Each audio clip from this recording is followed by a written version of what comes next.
જો ચાલો જો વારું કરીને ત્યારે વારવા આવીએ ધાબામાંથી કાં લીધું આ બાજુ વીજળી થાય તો જો ગાય જો એ ઢોકરા બના રહી હે આયુ તો ગુડ મોર્નિંગ જય માતાજી, કેમ છો બધા? મજામાં હશો ને? સ્વાગત છે આજના મારા નવા બ્લોગ વિડીયોમાં. તો આજનો બ્લોગ સ્ટાર્ટ કર્યો છે સવારમાં 7 વાગે વાડીએથી નથી, કારણ કે અમારે છે ને અત્યારમાં ખોખા વાવવાનું કામકાજ ચાલે છે.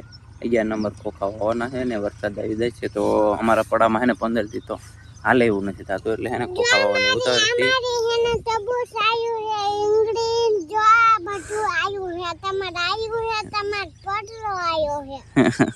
અમારે રીતુ જો ખોખાના બીમના કટામાંથી બે જાય ને મેં દાણા કાઢી કાઢીને ખાય છે બેઠી બેઠી. કેટલું મોંઘું બી આવ્યું ને તો એવું ખવાય હે રીતુ? જો દાણા કાઢી કાઢીને ખાય છે એ તો. અને આ બાજુ જો અમારા પરવીન કાકાની એમની રીંગણી છે. અને આજનું વાતાવરણ જો આ વાદળ છાયા જેવું થઈ ગયું છે પાછું.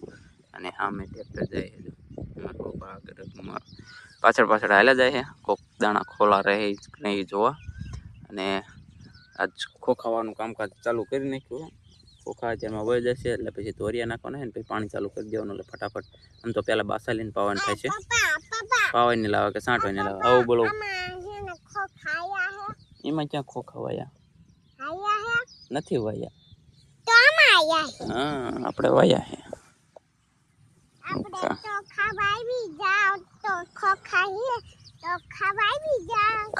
ખાવા આવી જાઓ.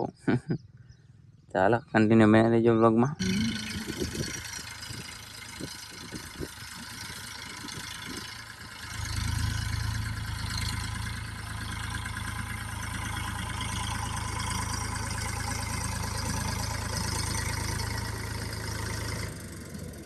તો રીતુ ને મારું પગ બેચા કરે અને મારે તો દાણા ખોલા રહેતા હોય ને ઉકાળો એને દાંટવાનું છે, કારણ કે અમારા ગામ પાદરમાં વાડી છે કબૂતરા આવી જાય બધું બીવણી જાય. અમારા મોંઘા ભાવનું બી અને કબૂતરા હાનના પડશે બહુ. જેટલા ખોલા દાણા હોય ને એનાથી દાંટવાના. એક સાઈડ વધારે રહે બાકી ચેન્જ રહેતા નથી. તો આપણે છે ને આજે ને ઓટામાં બી કે ખાતર ખૂટે ને એટલે લઈ લઈને નાખવાનું ને દેવા જવાનું એવું કામ છે. અને કોક દાણા ઉગાડા હોય ને દાંટવાના. અને અમારે તો આ બાજુ છે ને વીઘે 20-22 કિલો બી પાડે છે. તમારે એ બાજુ કેટલું પાડે કોમેન્ટ કરી નાખજો. અને લગભગ 5 મણ જેવું બી લાયા છે એટલું વાવવાનું છે. હવે જોઈ કેટલું પડે છે. 4-4.5 વીઘા જમીન છે અને અડધે તો પહોંચી ગયા. હજી 2 કટા પડ્યા છે. તો કન્ટિન્યુ બ્લોગમાં બનાવી જો. તો અમે ખોખા વાવી દીધા. અમે હું રીધું હોય ને ધોરિયા ખાવા જાય. કાં રીધું કીધું ખંભામાં બે જઈ આગળ ટ્રેક્ટર કહેલું જાય છે. ધોરિયો નાખવાનો છે.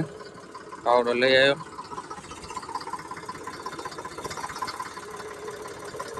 કીધું ટ્રેક્ટર આવશે હો આમાં જો હમ ગાયું તો ટ્રેક્ટર આવ્યું ગાયું સામું આવ્યું ને એ રીધું માં પટકાડી દેવાનું, મને પટકાડી દેવાના. એ આવ્યું રીધું રે આવ્યું ગાયું.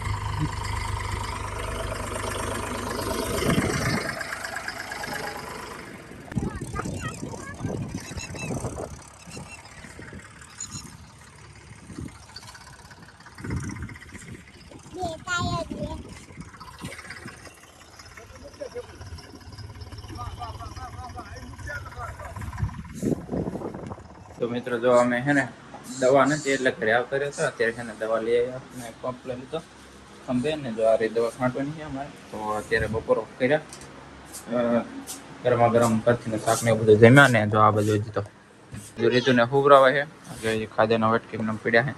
અને આમને તો ટાટા સાંઈ આવીને બેવાનું મજા પણ અહીંયા તડકો થઈ ગયો બેટા, તડકો થઈ ગયો ને પવન નથી ભમરી પડે છે. કોઈ જાને પંખે અમે ગાંડી જીમ કરે દો કાલે થાય કાલે. હા ચાલો સહી વાડી. હા તમારે સારું બેવાનું. ચાલો વાડી આવી ગયો હું એક પંપ ખાલી કરી નાખ્યો. ટાઈમની વાત કરું ને તો જો 1 વાગ્યો છે. અને તાપમાનની વાત કરું ને તો કંઈક 37 ડિગ્રી તાપમાન છે. અને જો એક પંપ છાંટી દીધો છે બીજો પંપ ભરવા આવ્યો અને આમ તડકો આમ એવો પડે છે ને ભમરી પડે એવો જો આ કોરા ખેતરમાં તડકાનું કામ કરવું એટલે લગાતાર 2 વાગ્યાનો દવા છાંટો હોય. અત્યારે વાગ્યા છે 4 અને 4 વાગ્યા ને અત્યારે છે ને ભેગું પાણી ચાલુ કરી દીધું. હું દવા છાંટતો જાઉં ને મારું પાસે પાણી વારે છે જો મોટર ચાલુ કરી દીધી બકાલા મારતી હતી પણ અત્યારે નવરે થઈ જાય ને એટલે પછી ચાલુ કરી દીધી. જો અમે બકાલા એટલે પાણી ચાલુ કર્યું છે અને આ બાજુ જો વાદળો આવી ગયું છે દે આવવાનું એટલે તડકો ઓછો થયો છે થોડોક. અત્યારે સાયો થયો છે ને વાદળ સાયો જેવું થઈ ગયું અત્યારે. તો હાલો દવા છાંટવાનું કન્ટિન્યુ ચાલુ રાખવાનું હોય. જો કદાચ છાંટા બાટા થાય ને તો ખડ ન ઓછે ઉગે ટમેટો છે ને બાસાડીને તો છાંટી જાય તો ફટાફટ ચાલુ કરી દેવા. અત્યારે લગભગ 7 થી 8 પંપ છાંટી દીધા છે. હજી થોડાક બાકી એટલે હજી આજ તો નહીં પૂરું થાય, કાલે પાછું છાંટવા આવવું પડશે. કન્ટિન્યુ બ્લોગમાં બની રહી ગયો. ફાઇનલી જો પાવર હોઈ ગયો ને દવા છાંટતા હે ને આરડીમાં 2 આરડી બાકી રહ્યા તો રેથી આ બાજુ અને આ બાજુ બધું બાકી છે. તો પાવર હોઈ ગયો એટલે આમાં જવાનું ઘરે કારણ કે પાણી છે ને ટીપણું લાવ્યો નહોતો એટલે ધોરિયામાં ડાયરેક્ટ પંપ કરીને દવા છાંટતા હતા એવું હતું. અને આ છે અમારા ગામડાનું વાડિયુંનું દેશી ફ્રીજ. પાણી ભરીને પલાળીને આ લીમડા હારે ટીંગાડી દેવાનું મસ્ત એવું ટાટું થાય ને એની વાત ન થાય એવું. તો હાલો મેં ઘરે જઈને નાહી ધોઈને ફ્રેશ થઈને પછી મળી. મિત્રો અત્યારે વાગે છે 5 અને મારે બનાવવાના છે આજે અડવીન પાનના ઢોકળા. તો આપણે જો પાન ને એવું બધું ધોઈને કમ્પ્લીટ કરી વાળી હોય અને આમાં રગું કાઢવાની હોય એ કાઢી વાળી છે ને હવે આપણે છે ને ચણાના લોટનું લબડું કરીને એવું બનાવીને ચોપડવાનું છે. એટલે આ તમારે એકલા બનાવવાનું છે. તેજાબેન કહું કે થોડીક મહેનત કરાવજો ને આ બાજુ જમા રીધુબેન નથી કામકાજ કરે છે અને મારે બનાવવાના ઢોકળા. તો આપણે છે ને બનાવવા માંડી ફટાફટ.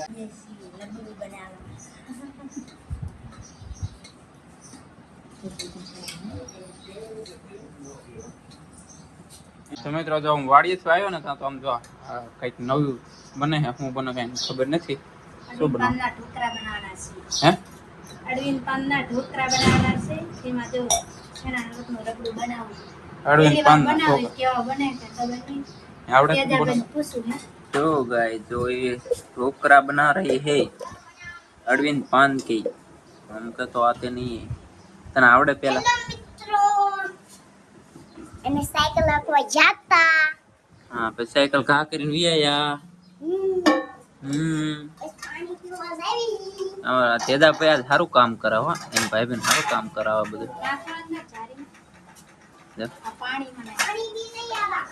આ તેદા ભાઈ ને ભાઈ બેન એ નણંદ હોય એવું કામ કરે. નણંદ છે ને કે દેર તો કામ કરાવે. હા ના. તો અત્યારે જો આના 7 જેવું ટાઈમ થયો હે. મોરનો ક્યાલો બોરી ગયો નહીં.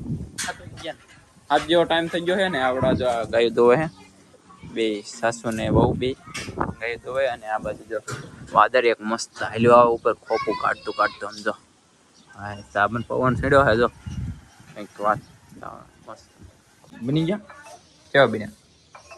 હજી તો જોવું પડે ને. અરવિંદ પાનના ઢોકળા ખાય એવા જ બનશે. કાંઈ ખબર નહીં હવે કેવા બને કેવા નહીં. હમણાં ખાલી પીસતી પડે. હજી વઘાર કરવામાં હે એટલે બધું પહેલા તૈયાર કરવું પડશે વસ્તુ બધી. તો ગાઈસ જો અત્યારે ઉપર આવ્યો હું અત્યારે હે ને દી આસમાન તેરી છે પણ અત્યારે હે ને દી દેખાતો નથી કારણ કે વાદળા એવા થઈ ગયા છે ને એટલે જો આ બાજુ હે ને હરોડે હે વરસાદનું વાતાવરણ થઈ ગયું હે. હરોડે હે કદાચ રાતમાં વરસાદ આવી જાય પણ પવન આ બાજુ નો હે એટલે કદાચ બહુ નક્કી નહીં વરસાદ આવવાનું. હા શું અને આવડા બે હે ને એકલા બે પથારી કરીને સૂતા હતા કે વરસાદ આવે એટલે એમ સુઈ જાય. અંદર ભરી છે ને સાયકલ આમાં મૂકી દીધી અંદર. અને જો કેવું વાતાવરણ થઈ ગયું વાદળનું વરસાદી માહોલ થઈ ગયો. હાવ હરોડે હે થોડું કદાચ આવે કે ન આવે બહુ નક્કી નહીં કારણ કે પવન એ બાજુનો છે ને એટલે વરસાદનું બહુ નક્કી નથી પણ તોય વેરા છતાં વારું પાણી કરી લે. બાકી જો આ પવન એટલો છે ને જો વરસાદ આવશે ને તો પાવર જશે ને પછી ક્યારે આવે ને કઈ નક્કી નથી. હે બા હું તારું હે બાકી લોક બોક ઉતારો કે બ્લોગ બા ને બ્લોગ નો શોખ છે. બા એમ કે બ્લોગ ઉતારો. બ્લોગ બોલતા ન આવડે કે બ્લોગ ઉતારો. આ બાજુ જો શું બને આપણે ઢોકળા બને તો ક્યારની ખબર છે પણ બને ત્યારે ખરા ભૂખે એવી લાગી આવે બનતા જ ઘરે જવાના લોકો. કાં હમણાં વરસાદ આવશે ને તો પાવર હોય તો વારું પાણી કર્યા. અળવીના પાનના ઢોકળા બહુ મસ્ત બન્યા. ભાગી નો આયા થોડા ખાધા ને તા ખૂટી રહ્યા. તમને નતા ભાગ્યા આયા? આયા તા એમ તો ધરે ખાધા હતા, પણ છોકરાઓ ને બોકરાઓ બધા લીધે એટલે. અને જો વારું કરીને ત્યારે વારો આવી ગયા ધાબામાંથી. કાં લીધું આ બાજુ વીજળી થાય તો જો આયા હી વીજળી થાય છે ને અમારે ખડ ઢાંકવાનું તેમાં ને ઢાંકવાનું હે. મસ્ત ઠંડો ઠંડો પવન આવે ને ત્યાં એને બેહી ગયા. જો વીજળી થાય છે, દેખાય જો. હવે બાટી બોલાવે વરસાદ આવે કે ન આવે શું ખબર હવે. વરસાદ આવી ગયો ભાઈ. જો ચાલો જે લાઈટ છે એટલું સારું. બા બધું સારા જો ખડ ને બળ ને બધું એમાં ખડ થાય કયો અત્યારે અમારા તેજાભાઈ તો એ જે અત્યારે માથું ઓરગે